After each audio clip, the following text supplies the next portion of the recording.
Welcome back students, let's move it. Now you are seeing और displacement reactions. तो ये देखा हमने, ऐसे ही आयरन वगैरह के साथ भी HCl करवा दोगे तो क्या करेगा, FeCl2 बनाता है वो और H2 बाहर निकल जाता है। तो इसमें क्या हाइड्रोजन डिस्प्लेसमेंट्स वगैरह हो रहे हैं, ठीक है। ऑक्सीजन डिस्प्लेसमेंट भी होता है, जैसे H2O है और इसको F2 से रिएक्शन करवा दो तो F2 के fluorine is more reactive than oxygen, तो वो इसको रिप्लेस कर देता है, ठीक है। तो HF बना देता है और O2 बाहर आ जाता है, ठीक है। इन सब में भी क्या था कि जिंक जो है, मैग्नीशियम जो है, Fe है, ये H से ज़्यादा रिएक्टिव है, तो ये हाइड्रोजन को बाहर निकाल देते हैं, ठीक है। तो हाइड्रोजन को डिस्प्लेस कर निकाल दे रहे हैं और खुद जाकर, क्योंकि ये ज़्यादा रिएक्टिव है इससे, हाइड्रोजन से, ठीक है। अब डिस्प्लेसमेंट्स जो होते हैं रिप्लेस करने का, हैलोजेंस में भी होता है। हैलोजन डिस्प्लेसमेंट में भी देख सकते हैं हम लोग, हैलोजन डिस्प्लेसमेंट्स,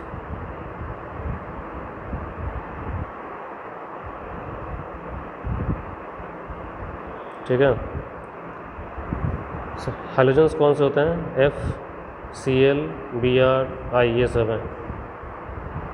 एक्टिविटी डिक्रीजेस, नीचे जाने पे एक्टिविटी डिक्रीजेस, तो मतलब सबसे ज़्यादा क्या होगा, F रिएक्ट होगा, मोस्ट रिएक्टिव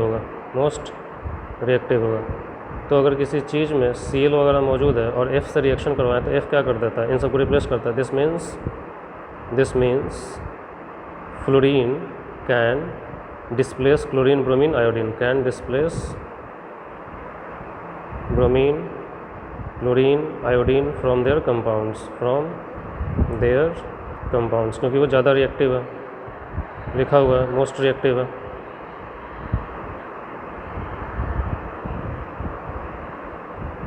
ठीक है। तो इसके कुछ एग्जांपल्स हम देख सकते हैं कैसे वो डिस्प्लेस करता है।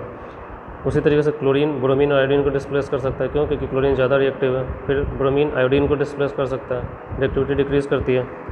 एग्जांपल के लिए देख लो, जैसे कि मान लो ये तो हाइड्रोजन का तो देख लिया, फ्लोरीन का हमने देख लिया। मान लीजिए जैसे कि KBr पोटेशियम ब्रोमाइड और Cl2 से रिएक्ट करवा दें, पोटेशियम ब्रोमाइड Cl2 से, तो Cl क्या है, मोर रिएक्टिव देन ब्रोमीन, तो Cl क्या करेगा, इसको डिस्प्लेस कर सकता है, ठीक है। ब्रोमीन कैन डिस्प्लेस आयोडीन, इसमें क्या होगा, क्लोरीन जो है ब्रोमीन को डिस्प्लेस कर देगा, तो क्या बना देगा, KCl + Br2 बाहर आ जाएगा, ठीक है। उसी तरीके से क्लोरीन आयोडीन को भी डिस्प्लेस कर सकता है, ठीक है। तो मान लीजिए Ki है और Cl2 से रिएक्ट किया तो KCl + I2 बन जाएगा, ठीक है। उसी तरीके से ब्रोमीन जो आयोडीन को डिस्प्लेस करता है, जैसे कि Ki है और Br2 से रिएक्ट करवा दें तो क्या बन जाएगा, KBr + I2 बाहर निकल जाएगा। इसने इसको डिस्प्लेस कर दिया, ठीक है, सॉरी, इसने इसको डिस्प्लेस कर दिया और इसने इसको डिस्प्लेस कर दिया, क्यों, क्योंकि एक्टिविटी ये इन तीनों से ज़्यादा एक्टिव है, क्लोरीन इन दोनों से ज़्यादा एक्टिव, ब्रोमीन सिर्फ आयोडीन से ज़्यादा एक्टिव है, ठीक है। तो इस तरह की चीज़ें होती हैं। तो ये हैलोजन डिस्प्लेसमेंट्स होता है, रिएक्शन यूज किया जाता है, इंडस्ट्री में यूज होता है, ठीक है, फ्री हाइड्रोजन ये हैलोजन्स बनाने के लिए, ठीक है। Halogen displacements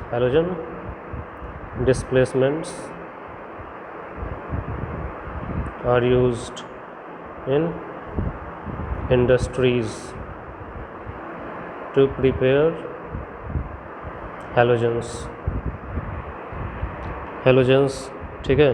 halogens from halides मतलब आयोडाइड क्लोराइड, जैसे KBr, अगर मुझे ब्रोमीन चाहिए तो मैं क्लोरीन से रिएक्ट करवा देता हूँ, ब्रोमीन मिल गया। सिंपल सा रीज़न, हमने पढ़ा था ना कि रिएक्टिविटी नीचे आने पर डिक्रीज हो रही है, तो ये सबसे ज़्यादा रिएक्टिव, तो ये तीनों को हटा सकता है वो। क्लोरीन को नहीं हटा सकता, लेकिन ब्रोमीन आयोडीन को हटा देगा। ब्रोमीन इन दोनों को नहीं हटा सकता, लेकिन आयोडीन को हटा देगा। तो ये रिएक्टिविटी के हिसाब से डिसाइड करते हैं। And the last one is disproportionation reaction, ये हमने क्या देखा, डिस्प्लेसमेंट रिएक्शन।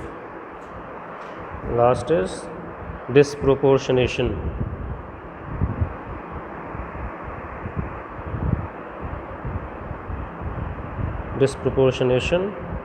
रिएक्शन। चलिए इस रिएक्शन को समझाता हूँ मैं, डिफाइन करने से पहले। सपोज करिए एक रिएक्शन हो रहा है H2O2 इसको हीट किया जाता है, ब्रेक हो जाता है किसमें, H2O में और O2 में। यहाँ पे +1 होता है, -1 होता है ऑक्सीडेशन स्टेट ऑक्सीजन का। यहाँ पे क्या है, -2, यहाँ पे हाइड्रोजन का +1, यहाँ पे 0। ऑक्सीजन का क्या हो रहा है, एक बार कम भी हो गया, ठीक है, और यही ऑक्सीजन ज़्यादा भी हो गया। दो तरीके से हुआ, मतलब -1 में +1 ऐड किया तभी 0 हुआ, और ये और कम हो गया -2। In the above reaction oxidation state of oxygen both increases and decreases। और O2 था -1 में, इससे चेंज किस में हुआ, -2 में, 0 में, डिक्रीज़ इंक्रीज़ हुआ, ठीक है। ऐसे ही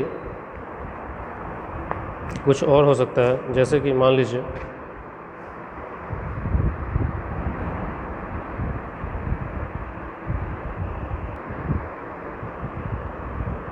ऐसे एक रिएक्शन मान लीजिए NO2, इसको जब हम एक्वा सोल्यूशन में डालते हैं वाटर वगैरह में, ठीक है, तो ये बनाता है NO2 minus plus nitrate ion plus H2O भी बनाता है, ठीक है। अगर आप यहाँ पे देखिएगा तो नाइट्रोजन जो है यहाँ पे, ऑक्सीजन कितना था, -2, तो -2 2 का कितना, -4, तो ये चार्ज कितना हो जाएगा, +4। यहाँ पे देखिएगा नाइट्रोजन जो है किस किस स्टेज में आ रहा है, इस पर चार्ज कितना होता है, -2, -4 और एक चार्ज -1, तो ये -3 लेता है, तो ये कितना ले लेगा, +3। उसी तरीके से यहाँ पे -6 और एक ये माइनस हो जाएगा +5, तो ये लिया +5। नाइट्रोजन जो है +4 स्टेट में था, उससे किस में गया, +5 में और +3 में, इंक्रीज़ हुआ, डिक्रीज़ हुआ। तो एक ऐसा रिएक्शन जिसमें एक ही एलिमेंट का ऑक्सीडेशन स्टेट बढ़े भी और घटे भी, मतलब उसका ऑक्सीडेशन भी हो और रिडक्शन भी हो, ऐसे रिएक्शंस को बोलते हैं डिस्प्रपोर्शन। मतलब एक ऐसा रिडॉक्स रिएक्शन जिसमें एक ही एलिमेंट का क्या हो, ऑक्सीडेशन हो और रिडक्शन हो, मतलब उसका ऑक्सीडेशन रिएक्शन नंबर बढ़े भी और घटे भी। So any reaction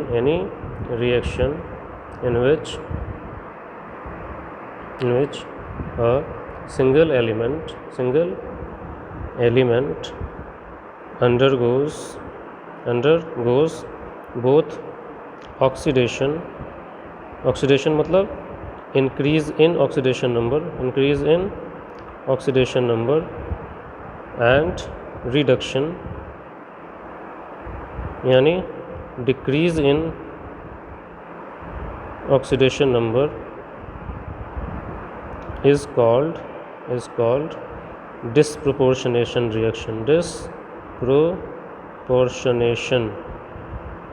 reaction। इसका मतलब, कहने का मतलब क्या है कि एक एलिमेंट जो है 3 ऑक्सीडेशन स्टेट में रिएक्ट करता है, एक इसमें, एक इसमें, एक इसमें, ये एक इसमें है, इसमें है और इसमें है। तो डिस्प्रोपोर्शनेशन रिएक्शन में क्या हो सकता है, an element can exist in 3 oxidation states. This means an element can exist in 3 oxidation states, 3 oxidation number states in case of disproportionation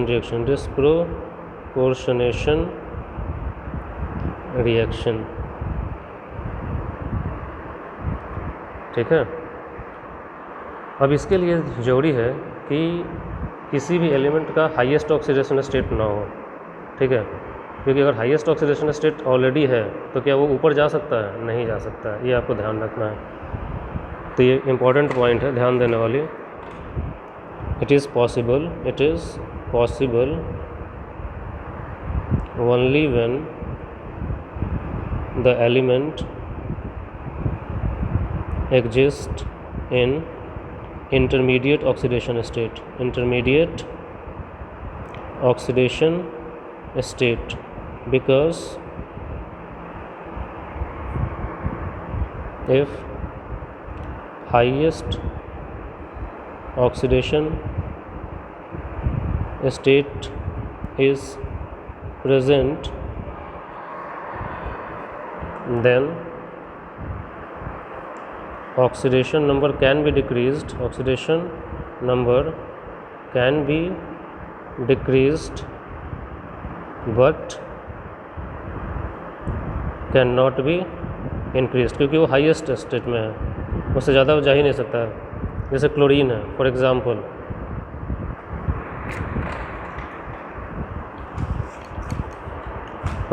अगर chlorine has highest oxidation number of 7, तो अगर ये 7 के फॉर्म में मौजूद है किसी कंपाउंड में तो मैं डिक्रीज़ तो कर सकता हूँ बट इंक्रीज़ नहीं कर सकता। So if it has oxidation state of +7 already present in a compound,